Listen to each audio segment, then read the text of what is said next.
As usual, I'm sitting in my living room making a recording for my grammar videos, but I'm wondering, are you hearing an echo in this room?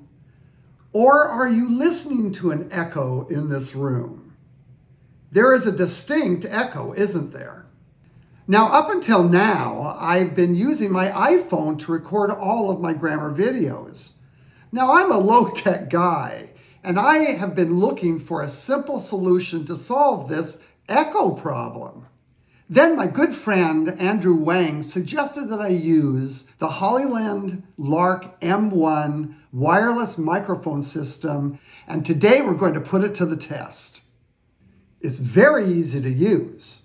There are two microphones, which I just need one, and you just clip it to the shirt like this. And there's one receiver that you connect to your phone. And that's it. And then my voice goes from this to this. Please let me know in the comment section which one you like better. What is the difference between hearing someone or something and listening to someone or something? That's the focus of today.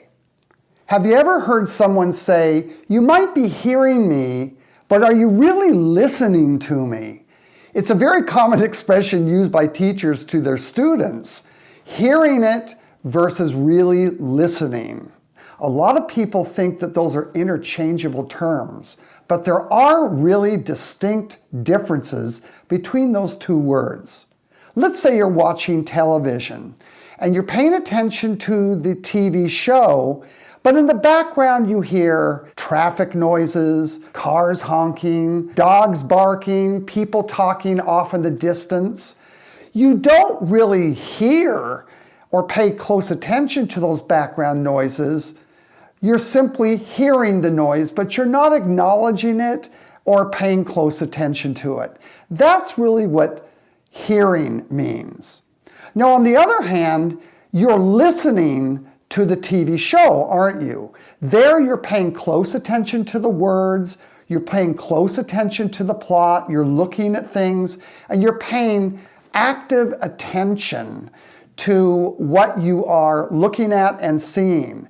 That's what listening means. Listening means not just acknowledging the sound, but paying close attention to the words' meanings and intentionally making the point to understand what you are hearing. For example, you are making thoughtful suggestions to the person that you are listening to. That's an example of showing you are listening, paying active attention. Or if you ask follow-up questions to better understand what you have just listened to, or making even helpful suggestions that would be productive to the person that you are listening to. That's the basic difference between listening to someone and just acknowledging their sound. But let's go a little bit deeper in the difference between hearing something and listening to something.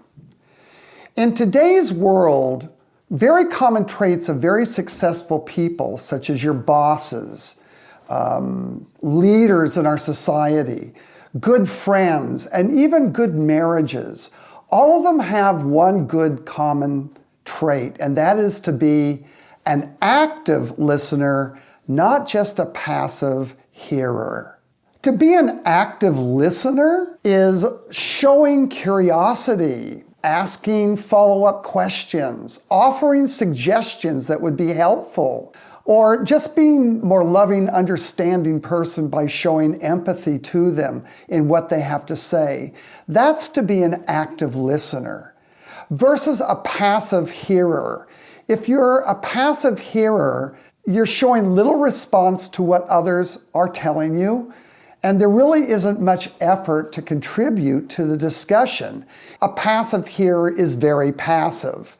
An active listener is very active in showing their empathy and love and understanding by asking questions that show that they care. So, in conclusion, remember, there are two different words. One is hearing, the other is listening. And you want to focus on listening to one another. And to do that, you always want to be an active listener, not a passive hearer. Be curious. Ask follow-up questions. Offer suggestions. Show the empathy and love and understanding by showing them that you care enough to ask follow-up questions in order to offer help.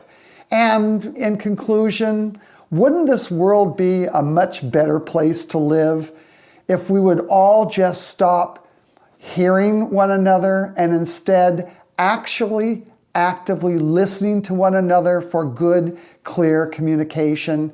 That could make all the difference in the world in bridging some of the division that we all are experiencing in today's world. Thank you for listening to my presentation and for sharing your thoughts in the comments section. See you in the next video.